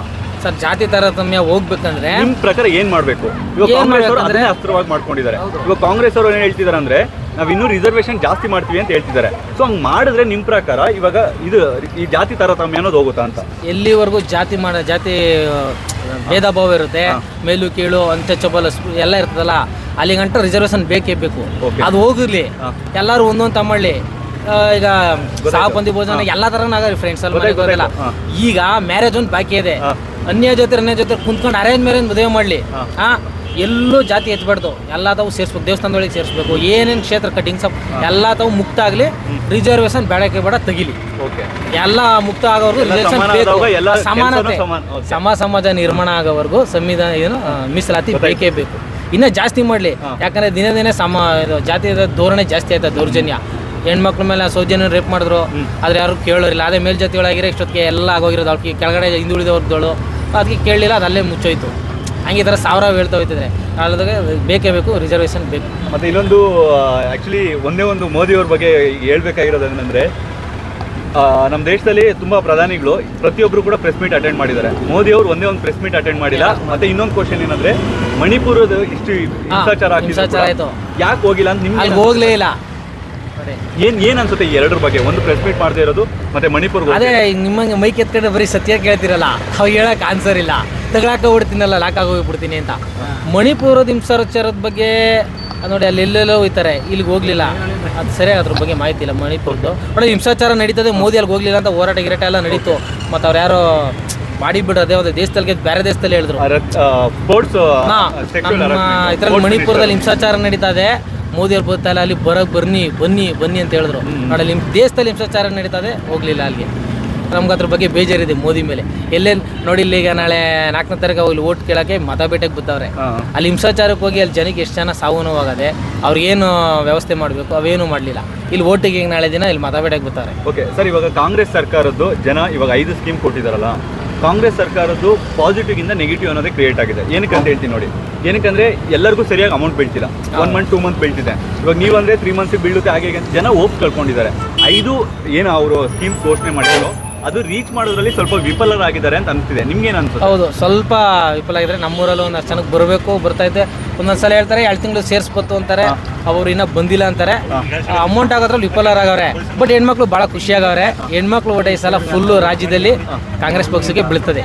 ನಮ್ಮೂರಲ್ಲೇ ನಮ್ಮ ಹೆಣ್ಮಕ್ಳು ಮಾತು ಕೇಳ್ತಾರೆ, ಇವಾಗಲೇ ಕಾಂಗ್ರೆಸ್ ಪಕ್ಷದಲ್ಲಿ ಆಗ್ತೀನಿ ಅಂತ ಅಂತಾರೆ. ಏನಾದ್ರು ಕೇಳಕ್ಕೆ. ನೀವು ಯಾವ ಕ್ಷೇತ್ರಕ್ಕೆ ಬರ್ತೀರಾ ಸರ್? ನಮ್ಮದು ಬೆಂಗಳೂರು ಗ್ರಾಮಾಂತರ ಕ್ಷೇತ್ರ. ಸರ್, ಬೆಂಗಳೂರು ಗ್ರಾಮಾಂತರದಲ್ಲಿ ಇಡೀ ಕರ್ನಾಟಕದಲ್ಲಿ ಹೈ ವೋಲ್ಟೇಜ್ ಕ್ಷೇತ್ರ. D K Suresh versus Manjunath ಅವರು. ಸೊ ಯಾರು ಗೆಲ್ಬೋದು ನಿಮಗೆ? ನಮಗೆ ಡಿ ಕೆ ಶಿವಕುಮಾರ್ ಸರ್ ಗೆಲ್ಲಬೇಕು. ಅಲ್ಲ, ಇವಾಗ ನೀವು ಇಷ್ಟು ಚೆನ್ನಾಗಿ ಮಾತಾಡ್ತೀವಿ, ಓಕೆನಾ? ಇವಾಗ ಈ ಮಂಜುನಾಥ್ ಅವ್ರು ಏನಾದರೂ ಗೆದ್ದರೆ ಸೆಂಟ್ರಲ್ ಮಿನಿಸ್ಟರ್ ಆಗೋ ಚಾನ್ಸ್ ಇರುತ್ತೆ. ಅವ್ರು ಜಯದೇವದಲ್ಲಿ ಯಾವ ರೀತಿ ರೆಸಲ್ಯೂಷನ್ ತಂದಿದ್ದಾರೆ ಅಂತ ಗೊತ್ತು. ಹೌದು ಸರ್. ಸೊ ನಿಮಗೆ ಇವಾಗ ಯಾಕೆ ಒಂದು ಮಂಜುನಾಥ್ ಅವ್ರಿಗೆ ಚಾನ್ಸ್ ಕೊಡಬಾರ್ದು ಅಂತ ಅನ್ಸುತ್ತೆ? ಮಂಜುನಾಥ್ ಅವ್ರಿಗೆ ರಾಜಕೀಯ ಮೊದಲು ತಿಳ್ಕೋಬೇಕಾಯ್ತು. ಅವ್ರ ಹಿಂದಿಂದ ವಿಡಿಯೋ ಎಲ್ಲ ನೋಡಿದಾಗ ಒಂದು ಕ್ವಶನ್ ಸರ್. ಇವಾಗ ರಾಜಕೀಯ ದುಡ್ಡು ಮಾಡೋದಕ್ಕೆ, ದುಡ್ಡು ಹೊಡಿಯೋದಕ್ಕೆ ಬೇಕಾಗುತ್ತೆ, ಜನಸೇವೆಗೆ ರಾಜಕೀಯ ಬೇಕಾಗಲ್ಲ. ಇವಾಗ ಅವ್ರು ಜನಸೇವೆ ಮಾಡೇ ಬಂದಿರೋದು. ಸೊ ಅವ್ರಿಗೆ ಯಾಕೆ ಒಂದು ಚಾನ್ಸ್ ಕೊಡಬಾರ್ದು ಅಂತ ಸರ್? ಇವಾಗ ಡಿ ಕೆ ಸುರೇಶ್ ಅವರು ಇದ್ದಾರೆ, ಅಥವಾ ಒಂದು ಡಿ ಕೆ ಸುರೇಶ್ ಅವರು ಮಂಜುನಾಥ್ಗಿಂತ ಚೆನ್ನಾಗಿ ಕೆಲಸ ಮಾಡಿರಬೇಕು, ಅಥವಾ ಇವ್ರಿಗೆ ಒಂದು ಇನ್ನೂ ಚೆನ್ನಾಗಿ ಕೆಲಸ ಮಾಡ್ತಾರೆ ಒಂದು ಚಾನ್ಸ್ ಯಾಕೆ ಕೊಡ್ಬೇಕು ಅರ್ದು ಅನ್ಸುತ್ತೆ ಸರ್? ಅವ್ರು ತುಂಬಾ ಒಳ್ಳೆ ವ್ಯಕ್ತಿ ಅವರು, ಮಂಜುನಾಥ್ ಅವ್ರು ನಾವು ನೋಡಿದ್ದೀವಿ. ಓಕೆ, ಅವರು ಯಾವುದೋ JDS ನಿಂತಿದ್ರು, ಏನೋ ಒಂದು ಇದಾಯಿತು, ಕೋಮು ಗಲಭೆ ಸೃಷ್ಟಿ ಮಾಡೋಂಥ BJP ಪಕ್ಷದಲ್ಲಿ ನಿಂತಿದ್ದಾರೆ. BJP ಪಕ್ಷಕ್ಕೆ ನಮ್ಮ ರಾಮನಗರ ಜಿಲ್ಲೆಯಲ್ಲಿ ತಾವರವು ಅಳೆಯೋಕೆ ಇಲ್ಲ, ಮುಳುಗೋಗದೆ ಅದು ಅರಳದಿಲ್ತು. ಇಲ್ಲಿ ಏನಿದ್ರು ತೆನೆ ಕಾಂಗ್ರೆಸ್ ಪೈಟಿತ್ತು. ಈಗ ತೆನೇನು ಹೋಗಿ ನಾವು ಜಾತ್ಯತೀತ ಒಂದು ಹೋಗಿ ಕೋಮೋದಿ ಪಕ್ಷಕ್ಕೆ ಹೋಗಿ ವಿಲೀನ ಆಗ್ಬಿಟ್ಟವ್ರೆ, ಅಪವಿತ್ರ ಮೈತ್ರಿ ಮಾಡ್ಕೊಂಡಿದ್ದಾರೆ. ಹಾಗಾಗಿ ಇವತ್ತು ದಲಿತರ ಪರ ಆಗಲಿ, ಬಡವ್ರ ಪರ ಆಗಲಿ, ರೈತರ ಪರ ಆಗಲಿ, ಅಲ್ಪಸಂಖ್ಯಾತರ ಪರ ಆಗಲಿ, ಎಲ್ಲರ ಪರ ನಿಂತಿರೋದು ಕಾಂಗ್ರೆಸ್ ಪಕ್ಷ ಒಂದೇ. ಹಾಗಾಗಿ ಡಿ ಕೆ ಸುರೇಶ್ ಅವ್ರು ಯಾಕೆ ಗೆಲ್ಲಬೇಕು ಅಂತಂದರೆ, ಅವ್ರಿಗೆ ಗೊತ್ತಲ್ಲ, ಅವರತ್ತು ಈಗ 4ನೇ ಟರ್ಮ್ ಗೆಲ್ತಾ ಇರೋದು. ಅವ್ರ ಕಾರ್ಯವೈಖರಿ ನೋಡ್ಬೋದು. ನರೇಗಾದ್ರಲ್ಲಿ ಇಡೀ ದೇಶದಲ್ಲೇ ನಂಬರ್ 1 ನರೇಗಾ ನಮ್ಮ ಗ್ರಾಮಾಂತರ ಜಿಲ್ಲೆಯಲ್ಲೇ ನಡೆದಿರೋದು, ಇನ್ನೆಲ್ಲಿ ನೋಡಿದಿಲ್ಲ. ಮಂಜುನಾಥ್ ಅವರು ಅವ್ರ ಪಾಪ ಅವ್ರಿಗೆ ಆರೈಕೆನೇ ಇಷ್ಟ ಇರಲಿಲ್ಲ. ಇನ್ನು ಅವರಿರೋ ಅಳಿಯ ಅಪ್ಪ ಮಹ ಎಲ್ಲ ಕೇಳಿ ಅವ್ರ ತೊಡದ ಮೇಲೆ ಬಂದು ನಿಂತಿದ್ದಾರೆ. ಬಟ್ ಅವ್ರ ಗೆಲುವು ಕಷ್ಟ ಸಾಧ್ಯ. ಸರ್, ಇನ್ನೊಂದು ನೀವು ಇದು ಚೆನ್ನಾಗಿ ಮಾತಾಡಿದ್ರಿ. ಇವಾಗ ರಾಮ ಮಂದಿರ್ ವಿಚಾರ ಮಾತಾಡಿದ್ರಿ, ಅವಾಗಲೇ ಪ್ರಸ್ತಾವನೆ ಮಾಡಿದ್ರಿ. ರಾಮ ಮಂದಿರ್ ವಿಚಾರ, ಅಲ್ಲೇ ಬಾಬ್ರಿ ಮಸೀದಿ ಅಂತ ಕೂಡ ಇಡೀ ವಿಶ್ವದ ದೊಡ್ಡದು ಮಸೀದಿ ಆಗ್ತಿದೆ. ಅದಕ್ಕೆ ಭಾರತದ 100 ಕೋಟಿ ಹಿಂದೂಗಳು ಒಂದು ಮಾತು ಹೇಳಿಲ್ಲ. ಆಗ್ಲಿ ಎಲ್ಲ ಅಣ್ಣ ತಮ್ಮಂದ್ರು, ನಮ್ಮ ದೇಶದಲ್ಲಿ ಹುಟ್ಟಿದ ಮೇಲೆ ನಮ್ಮ ಅಣ್ಣ ತಮ್ಮಂದ್ರು. ಆದರೆ ಮುಸ್ಲಿಂ ಮುಖಂಡರು, ಅದರಲ್ಲೂ ಕೂಡ ಕಾಂಗ್ರೆಸ್ ಪಕ್ಷದಲ್ಲಿರುವಂಥದ್ದು, IND ಕೂಟದಲ್ಲಿರುವಂಥ ಮುಸ್ಲಿಂ ಮುಖಂಡರು ರಾಮ ಮಂದಿರ್ ಓಪನ್ ಆದವಾಗ ಏನೇನು ಹೇಳಿದ್ರು ಅಂತ ಗೊತ್ತೇ ಇರುತ್ತೆ. ಅದನ್ನು ನಾವು ಮತ್ತೆ ಹೊಡಿತೀವಿ, ಅಥವಾ ಟ್ರೈನಲ್ಲಿ ಯಾರು ಓಡಾಡಬೇಡಿ, ಏನು ಹೇಳ್ತೀರಾ ಈ ಥರ ಕೇಳಿದವಾಗ ಕಾಂಗ್ರೆಸ್ ಮುಖಂಡರು ಅದನ್ನು ಪ್ರಶ್ನೆ ಮಾಡಬೇಕು. ಇವಾಗ ಹೈಕಮಾಂಡು ನೋಡಿ ಈ ಥರ ಹೇಳಿಕೆಗಳನ್ನು ಕೊಡಬಾರ್ದು. ಬಟ್ ಹಿಂದೂ ವಿರೋಧಿ ಹೇಳಿಕೆಗಳು ಬಂದಾಗ ಕಾಂಗ್ರೆಸ್ ಸ್ವಲ್ಪ ಸೈಲೆಂಟ್ ಆಗಿರುತ್ತೆ. ಅದಕ್ಕೆ ಇನ್ನೊಂದು ಎಕ್ಸಾಂಪಲ್ ಅಂದರೆ, ತಮಿಳುನಾಡಲ್ಲಿ ಇತ್ತೀಚೆಗೆ ಸ್ಟಾಲಿನ್ ಅವ್ರ ಮಗ ಹಿಂದೂ ಧರ್ಮವನ್ನು ನಾಶ ಮಾಡ್ತೀವಿ ಅಂತ ಹೇಳಿದ್ರು. ಏನು ಹೇಳ್ತೀರಾ ಸರ್ ಈ ಇದಕ್ಕೆ? ಯಾಕಂದರೆ ಕಾಂಗ್ರೆಸ್ ಪಕ್ಷಕ್ಕೆ ತುಂಬ ಸಪೋರ್ಟ್ ಮಾಡೋರು ಇದ್ದಾರೆ. ಬಟ್ ಈ ಹಿಂದೂ ವಿರೋಧಿ ಹೇಳಿಕೆ ಅನ್ನೋದು ಸ್ವಲ್ಪ ಅರ್ಟ್ ಮಾಡ್ತಿದೆ ಜನಗಳಿಗೆ. ಏನು ಹೇಳ್ತೀರಾ ಅದ್ರ ಬಗ್ಗೆ? ಹಿಂದೂ ವಿರೋಧಿ ಈಗ ನಮ್ಮ ಸ್ಟಾಲಿನ್ ಅವ್ರು ಹೇಳಿದ್ರು ಅವ್ರ ಸನಾತನ ಧರ್ಮನ ಸ್ಟಾಲಿನ್ ಅದೇ ಅವ್ರ ಮಗ ಉದಯ್ ಸ್ಟಾಲಿನ್ ಸನಾತನ ಧರ್ಮನ ನಾಶ ಮಾಡ್ಬೇಕಂದ್ರು. ಸನಾತನ ಧರ್ಮದಲ್ಲಿ ಸಿಕ್ಕಾಪಟ್ಟೆ ತಾರತಮ್ಯ ಇದೆ, ಮೇಲು ಎಂಬ ಕೀಳು ಸಿಕ್ಕಾಪಟ್ಟೆ ಅದರಲ್ಲಿ ಹೇಳಕ್ ಹೋದ್ರೆ ಅಸಾಧ್ಯ.